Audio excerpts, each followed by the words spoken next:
మండపేట కరాచీ సెంటర్లో వేయించేసి ఉన్న శ్రీ భక్తాంజనేయ స్వామివారి ఆలయంలో ఆదివారం హనుమాత్ వ్రతం సందర్భంగా ఆంజనేయ స్వామివారికి విశేష పూజలు నిర్వహించారు. ఈ సందర్భంగా ఆలయ అర్చకులు పవన్ కుమార్ ఆధ్వర్యంలో స్వామివారికి పంచామృత అభిషేకం, 5 రకాల పుష్పాలతో అభిషేకం, తమలపాకులు, గంధ సింధూరం, నామార్చన వంటి కార్యక్రమాలు నిర్వహించారు.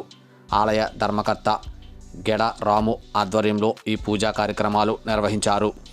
ఈ సందర్భంగా స్వామివారిని అధిక సంఖ్యలో భక్తులు పాల్గొని స్వామివారి తీర్థప్రసాదాలను స్వీకరించారు. ఈ కార్యక్రమంలో ఆలయ కమిటీ సభ్యులు జొన్నల చంద్రశేఖర్, మన్యం మహేష్, రౌతురాజు, శంకా పవన్, జొన్నల బాబీ, జొన్నల శ్రీనివాస్, నూని శ్రీహరిబాబు తదితరులు పాల్గొన్నారు.